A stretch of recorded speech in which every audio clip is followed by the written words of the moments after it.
সুপ্পুর একটা সাক্ষাৎকার ছাপা হয়েছে এক কালের কণ্ঠে না কণ্ঠে। ওখানে সুপ্পু মেলা কাউ কাউ করেছে, কানাকাটি করেছে, কয়টা ইন্টারেস্টিং কথা কইছে, আমি সেইখান থেকে পড়ে শোনাই। আমি নির্দ্বিধায় বলতে পারি ওই কঠিন সময়েও বিএনপির শীর্ষ নেতৃত্ব আমার পাশে ছিলেন। তারা তখনও সংবিধানের ধারাবাহিকতা অক্ষুণ্ণ রাখার বিষয়টি আমার কাছে স্পষ্ট ভাষায় ব্যক্ত করেছেন। বিশেষ করে বিএনপির চেয়ারম্যান তারেক রহমানকে ঘিরে আমার মনের মধ্যে অনেক কৌতূহল জমা ছিল, কিন্তু আমি পর্যায়ক্রমে বুঝতে পারলাম তিনি খুবই আন্তরিকতাপূর্ণ মানুষ। হি ওয়াজ সো কর্ডিয়াল। আমার দুঃসময়ে বিএনপির সহযোগিতা শতভাগ ছিল। সুপ্পু খুব পরিষ্কার করে বলছে যে বিএনপি তারে রক্ষা করছে। কোন সুপ্পুকে? সেই সুপ্পুকে যে তার নিজের পরিচয় নিজেই দিচ্ছে। শোনেন তার নিজের ক্রেডেনশিয়াল। আমি রাজনীতির এমন কোন অঙ্গন নাই যা আমি ছুঁয়ে যাই নাই। আমি বঙ্গবন্ধুর ছোঁয়া পেয়েছি। আমি আমার জীবদ্দশায় পরপর 6 বার বঙ্গবন্ধুর দেখা পেয়েছি। বঙ্গবন্ধু আমাকে নাম ধরে ডেকেছেন, এই চুপ্পু তুই এদিক আয়, এই চুপ্পু তুই মাঠে আয়। আমি বঙ্গবন্ধুর 6 দফার ভাষণ শুনেছি। আব্দুর রব বগামিয়ার বাড়িতে আমি গিয়েছি, আমার প্রতিবেশী। ওখানে আমি দুপুরে ভাত খেয়েছি বঙ্গবন্ধুর সাথে। শুনেছেন কি বিশাল ক্রেডেনশিয়াল? মানে কার সাথে কই ভাত খেয়েছে সেটাও তার বড় যোগ্যতা। সোহরাওয়ার্দীর বডিগার্ড তারে কয়বার সুপ্পু গায়ে ডাকছে সেটা তার বড় যোগ্যতা। তো এটি শেষ না, তারে কেন কাঁঠাল রানী পছন্দ করতো, কেন দয়া করতো, সেটা তার মুখ থেকে শুনেন। সেটা ছাত্রলীগ করতো সেটাও শুনেন। আমি যখন বঙ্গবন্ধুকে উপস্থাপন করেছি, স্বাধীনতার যুদ্ধকে উপস্থাপন করেছি আমার বক্তৃতায় জজের সম্মুখে, তখন উনি আমাকে জিজ্ঞেস করেছিলেন তুমি কি রাজনীতি আপনি কি রাজনীতি করতেন? আমি বললাম জি মাননীয় প্রধানমন্ত্রী, আমি ছাত্রলীগ করতাম। তখন তিনি একটি নাম উচ্চারণ করে আমাকে বলছিলেন সে তোমার সিনিয়র। আমি তখন বললাম মাননীয় প্রধানমন্ত্রী সে আমার 10 বছরের জুনিয়র। উনি যাকে সিনিয়র লিডার মনে করতেন তারও আমি 10 বছরের সিনিয়র। এটা শুনে উনি অনেকটা আমার প্রতি তার দয়া সাগর হাত বাড়িয়ে দিলেন। শুনেছেন ফাইনালি তার মনে বড় দুষ্ক ছিল, সেটা জানেন? তার দুষ্ক কি ছিল? আমার মনে বড় দুষ্কু, ও দুষ্কু আমার মনে রে। কি দুষ্কু সুপ্পু তোমার মনে? ওর মুখেই শুনেন। গত 3 মাস ধরে মাননীয় প্রধানমন্ত্রীকে সালাম করতে গেলে উনি আমার সালাম নিতেন না। তা আমি দেখতাম যে উনার চরণের ধুলো আমি পাই না। আমার মিশ্র প্রতিক্রিয়া হচ্ছিল যে উনি কেন আমার সালাম নেন না, না থাক থাক বলে। কিন্তু সেই সময় যে ওনার মনের মধ্যে রাষ্ট্রপতি হিসাবে আমার নাম গ্রথিত হয়ে গেছে এবং সেজন্যই যে উনি আমার সালাম নেওয়াটা বিব্রতকর মনে করতেন, এটা তো পরে বুঝলাম। আগে তো বুঝতাম উনি আমার পর বিরক্ত।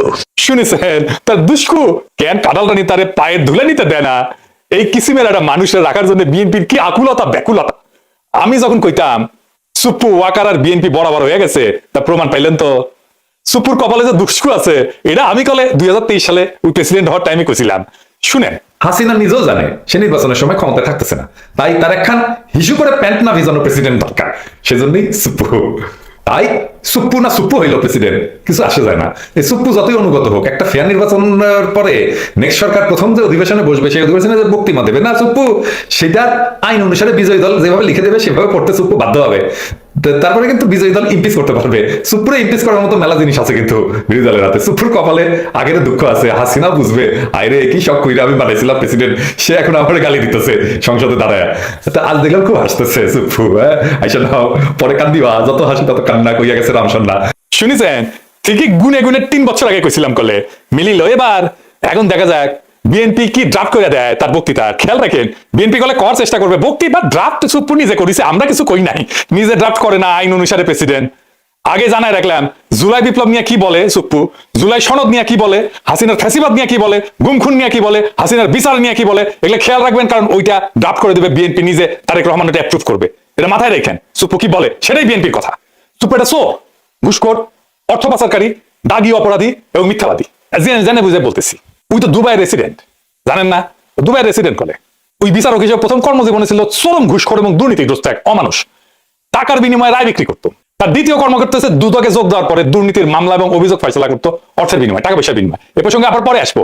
আর তৃতীয় কর্মস্থল হচ্ছে এস আলমের দখলকৃত ইসলামী ব্যাংকের ভাইস চেয়ারম্যান ছিল। দেশের ব্যাংকিং সেক্টরে লুটপাটের শীর্ষ সহযোগী ছিল সে। খুনি হাসিনা ফ্যাসিস্ট দুঃশাসনের এই নরাধমের চতুর্থ অপরাধ কর্মের জায়গা হয়ে উঠছিল দেশের রাষ্ট্রপতির শাসন। এই যে মিথ্যাবাদী, চরম মিথ্যাবাদী, এটা দেখা দেবো। আজ দেখাই দিয়ে এই যে সাক্ষাৎকার দিচ্ছে না, কি কইছে দেখেন।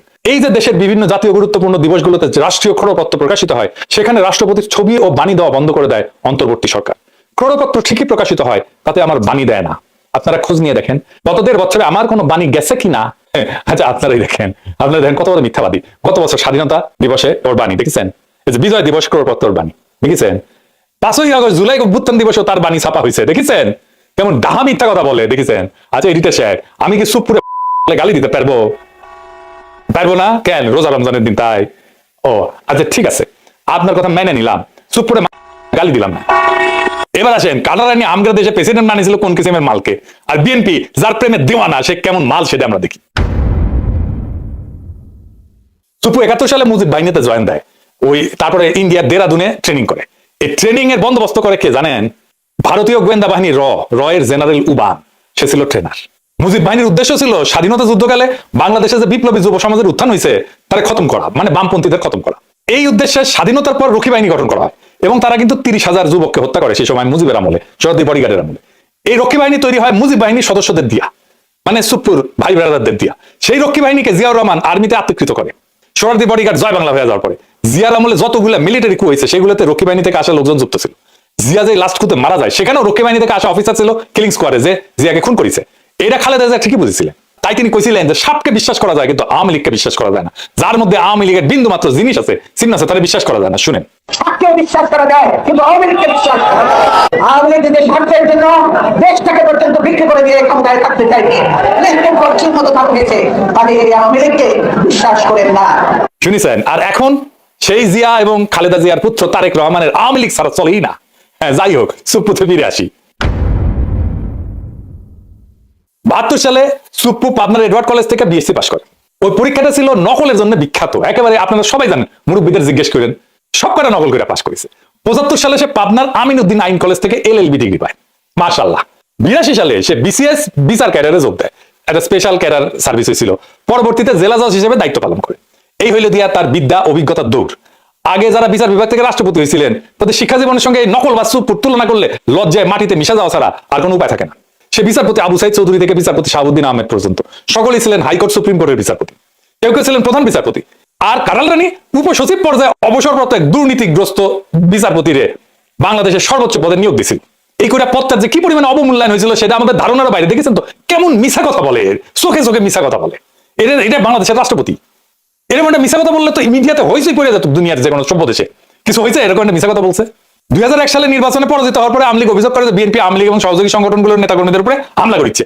পরবর্তীতে আওয়ামী লীগ যখন ক্ষমতায় আসে 2008 সালে, তখন ওই অভিযোগ তদন্তের একটা কমিশন গঠন করে। সেটার প্রধান হিসেবে এ শাহাবুদ্দিন সুপুরে নিয়োগ দিয়েছিল কাটাল রানী হাসিনা। সে বিএনপির বিরুদ্ধে তদন্ত করেছিল, তদন্ত রিপোর্ট দিয়েছিল। হাসিনা কত ঘনিষ্ঠ, কতখানি ডিপেন্ড করতে দেখে, তার উপরে ডিপেন্ড করছে তারেক রহমান। দেখেছেন 2011 সালে হাসিনা সুপুকে দুর্নীতি দমন কমিশন হিসেবে নিয়োগ দেয়। ওইখানে তার প্রধান কাজ ছিল পদ্মা সেতুতে যে বিশ্ব ব্যাংক দুর্নীতির অভিযোগ উত্থাপন করছিল না, সেটা তদন্ত করা। আশ্চর্য হওয়ার কিছু নাই যে হাসিনার বদলে এই সুপ্পু তথাকথিত তদন্ত শেষে দাবি করে বিশ্ব ব্যাংকের অভিযোগ মিথ্যা। এর নিয়ে আবার সে গব্বও করেছিল। এই ভূমিকার কারণে সে হাসিনার আস্থা এবং বিশ্বাস অর্জন করে। 2011 থেকে 2016 সাল পর্যন্ত যে দুর্নীতি দমন কমিশনের কমিশনার ছিল, ওই সময় বাংলাদেশের দুর্নীতির এত ব্যাপক বিস্তার ঘটে যে হাসিনার পুরো শাসন আমলে $234 বিলিয়ন বিদেশে পাচার হয়ে যায়। সুপ্পু এবং তার দুর্নীতি দমন কমিশনের সহকর্মীরা এই অভূতপূর্ব দুর্নীতির ঢাল হিসেবে ব্যবহৃত হয়েছিল। বুঝিস? বাংলাদেশ থেকে যে পাচার হয়ে গেছে অর্থ, সেইটা ঢাল ছিল এই সুপ্পু। পরবর্তীতে সুপ্পু এসালামের মালিকানাধীন ইসলামী ব্যাংকের ভাইস চেয়ারম্যান পদে চাকরি নেয়। প্রেসিডেন্ট পদে মনোনয়ন পাওয়ার আগ পর্যন্ত এই পদেই চাকরি করতো। আদারি যেমন মোদির ক্যাশিয়ার, এমন এসালামও কাটাল রানী হাসিনার ক্যাশিয়ার। জানেন তো এটা? শাহাবুদ্দিন সুপ্পুর নজরদারিতে ইসলামী ব্যাংক জয় বাংলা হয়ে যায়। এবং এসালামের সাথে আমাদের শিলং সালাউদ্দিনের একটা গুটু আছে, জানেন তো? এই জন্য এইটাই হইতেছে আসল ব্যাপার। বুঝিস? তার সাথে কেন বিএনপির এত সম্পর্ক? এই যে কালের কণ্ঠে সাক্ষাৎকার নিল, ওই একই বসুন্ধরা গ্রুপের দৈনিক বাংলাদেশ প্রতিদিনে 2023 সালের 12 ডিসেম্বরের লেখা লিখেছিল উপসম্পাদক হিসেবে। এসুপু কেন 2024 সালে হাসিনা জরুরি, কেন হাসিনা ক্ষমতা টানতে হবে সেটা লিখেছে। সে কইছে 2001 থেকে 2006 সাল পর্যন্ত তৎকালীন বিএনপি জামাত সরকারের দুঃশাসন এবং পরবর্তীতে তথাকথিত তত্ত্বাবধায়ক সরকারের কর্তৃত্বে দেশের সমাজ, অর্থনীতি ও রাজনীতিতে যখন অন্ধকার নেমে এসেছিল, ঠিক তখনই প্রায় 3/4 মানুষের সমর্থন নিয়ে ত্রাণকর্তার ভূমিকা অবতীর্ণ হয়েছিলেন বঙ্গবন্ধু কন্যা, সে দেশরত্ন শেখ হাসিনা।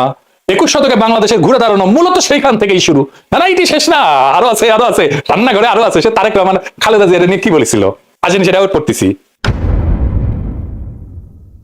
সে খালেদা জিয়া তারেক রহমানকে নিয়ে কইছিল সভা সমাবেশে আওয়ামী লীগ বিএনপি হাক ডাক যাই হোক, নির্বাচন নিয়ে নিকট অতীতের সবচেয়ে সুন্দর মন্তব্যটি করেছেন আওয়ামী লীগ সভানেত্রী প্রধানমন্ত্রী শেখ হাসিনা।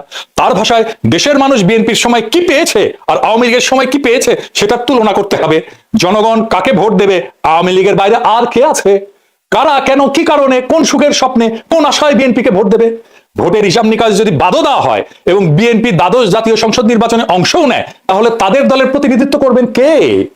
একদিকে একজন এতিমের টাকা আত্মসাৎ করে দুর্নীতির দায় সাজাপ্রাপ্ত, মানে খালেদা জিয়ার কথা কইছে, অন্যজন 21শে আগস্ট গ্রেনেড হামলা 10 ট্রাক অস্ত্র মামলা সাজাপ্রাপ্ত আসামি হয়ে দেশান্তরে, সম্প্রতি তার বিরুদ্ধে গ্রেপ্তারি পরোয়ানাও জারি হয়েছে।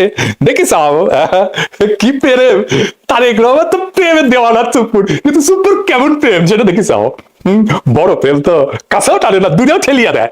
এই চুপ্পুরের প্রেম কেন বিএনপি এত? আমরা যখন চুপ্পুর অপারেশন চাইতেছি সেই টাইমে তারেক রহমানের সাথে আমার একটা মিটিং হয় জুমে। আমি তারেক রহমানকে বলছিলাম যে সরাসরি আপনারা তো চুপ্পুকে ডিফেন্ড করতেছেন, কেন করতেছেন? তো উনি বলছিলেন, দেখেন দাদা, উনি আমার দাদা বলেই ডাকতেন, আপনি যেমন দেশে ফিরতে চান, আমিও ফিরতে চাই, আমার মেয়েটাও দেশে ফিরতে চায়, ও ছোটবেলায় চলে আসছে, প্রেসিডেন্ট অপারেশন হলে আমার সেই দেশে ফেরাটা ঝুঁকিতে পড়বে। আমি অন রেকর্ড বলতেছি এই কথাই উনি আমাকে বলছিলেন। আমি বললাম যে আমি তো বুঝলাম না, আমি ওনার ভাইয়া বলি, আমি তো বুঝলাম না, মানে আপনার কেন দেশে আছে ঝুঁকিতে পড়বে? তাই আবারও জিজ্ঞেস করলাম যে আমি যখন বুঝলাম না দেশে ফেরাটা কেন ঝুঁকিতে পড়বে, উনি বললেন যে বিস্তারিত বলবো না দাদা, কিন্তু আমি কনভিন্স যে এটাতে সমস্যা হবে। তো সমস্যাটা কি? সমস্যা হচ্ছে যে দেশ বদলাই যাইতেছিল, দেশটাকে আগের অবস্থা ফিরে নিতে হবে, সেই আগের বন্দোবস্তে, দেশ সেই আগের বন্দোবস্তে ফিরে যাইতেছে। আওয়ামী লীগের অফিস খুলতেছে, ইনকিলাব আজাদী এই সমস্ত শব্দ নিয়ে বিএনপির নেতার মধ্যে দেশ চুলকানি শুরু হয়েছে, ফুন্দের আলো দিল্লি স্টার আবার আগের চেয়ারে ফিরে এসেছে, এমনকি তারা লেখাছাপা দিতেছে ইনকিলাব আজাদী কেন আমাদের বলা উচিত না এই নিয়ে। যে ইনকিলাব জিন্দাবাদ স্লোগান বিএনপি নিজে দিছে, সে বিএনপি এখন সেটাতে ডিজোন করতেছে। দেখিছে 4 আগস্ট সে ইনকিলাব জিন্দাবাদ স্লোগান দিয়া ফেসবুকে পোস্ট দেয়, আর এখন তার ইনকিলাবে চুলকানি হয়, রক্তক্ষরণ হয় নাকি? কোনটি থেকে রক্তক্ষরণ হয়? এত কিছু হইতেছে আওয়ামী লীগের সাথে বিএনপির যোগাযোগের মাধ্যমকে। চুপ্পুই ছিল মিডিয়াম অফ কমিউনিকেশন, সেই বাংলাদেশ ইন্ডিয়ান এস্টাবলিশমেন্টের সবচেয়ে বিশ্বস্ত লোক, তাই তাকে দরকার ছিল বিএনপির। বাংলাদেশে মুজিব বাহিনী হইতেছে ইন্ডিয়ার সবচেয়ে বড় স্ট্র্যাটেজি গেছে, চুপ্পু মুজিব বাহিনীর সদস্য হিসেবে ইন্ডিয়ার সবচেয়ে বড় স্ট্র্যাটেজি গেছে, এবং তার মাধ্যমে এই সমস্ত ভুট হয়েছে। কারণ একটাই, সে পুরনো বন্দোবস্ত, পুরনো লুটপাটের জামানা আবার ফিরে আসতেছে। ওটা ফিরে আনাটাই ছিল আসলে বাংলার লুথার কিং এর প্ল্যান। এই কথাটা খুব স্পষ্টভাবে হাদি বলছিল। প্রচারী 19 সরকার আর বিএনপি কেমনে জুলাইয়ের সাথে গাদ্দারির রাস্তা তৈরি করছিল শোনেন। আমি আপনাদেরকে বলে রাখি, যদি আওয়ামী লীগ কোনোদিন এই গণহত্যাকারীরা দেশে ফিরে আসতে চায় বা আসার কোনো অবস্থাও তৈরি হয়, তার দুইটা দায় সমানকে, দুজনকে নিতে হবে। রাজনৈতিক দল হিসেবে সবার আগে তার দায় নিতে হবে বিএনপিকে। বিএনপির এই ব্লান্ডারের কারণে এই দেশে আওয়ামী লীগের তার পরিস্থিতি তৈরি হবে। আর দ্বিতীয়ত এই সুশীল এনজিওবাদী সরকার, যে না পুলিশ সংস্কার করে, সে না পুলিশ নিয়োগ দেয়, না গ্রেপ্তার করে, না সে রুল করে, না সে কুইট করে, সে কিচ্ছু করে না, সে শুধু ফেসবুকে পোস্ট দেয়। শুনেছেন তো? এবার বুঝেছেন তো কেন হাদিরে মরতে হয়, কেন হাদিরে শহীদ হইতে হয়? বুঝেছেন? বিপ্লব এভাবে ব্যাহত হয়ে যায়। এখন প্রশ্ন করতে পারেন, আমরা কি এতদিন মিসাইল লড়াই করলাম, এত ছাত্র জনতা কি হুদাই জীবন দিল, রক্ত দিল? পৃথিবীতে কোনো রক্তই বৃথা যায় না, কোনো হাহাকার, কোনো কান্না চাপা পড়ে না। মজলুমের আর্তনাদ কোনোদিন বাতাসে মিশে যায় না, মজলুমের আর্তনাদ কোনোদিন পাথরের নিচে চাপা পেরে থাকে না। 24-এর বর্ষা বিপ্লব একটা পুরা জেনারেশনকে পাল্টাই দিছে, তার মন মানসিকতা, তার চেতনাকে পাল্টাই দিছে। এই বদলটা বাংলাদেশের চেতনা থেকে কোনোদিন মুছে যাবে না। জুলাইয়ের সাথে গাদ্দারি করে বাংলাদেশে কেউ ক্ষমতায় থাকতে পারবে না, বিএনপিও না, কারণ জুলাই জিন্দা আছে, বিপ্লব জিন্দা আছে, শহীদেরা জিন্দা আছে। জুলাইয়ের সাথে গাদ্দারি করলে আবারও রাস্তায় নেমে আসবে আরো একবার সেই রুয়ানি প্লাবন, বাতিলের ভাষায় নিয়ে যাবে আরো একবার। সেই দিন আমরা নিশ্চিত করব ফ্যাসিবাদের পুরনো বন্দোবস্তের সবকিছুকে আমরা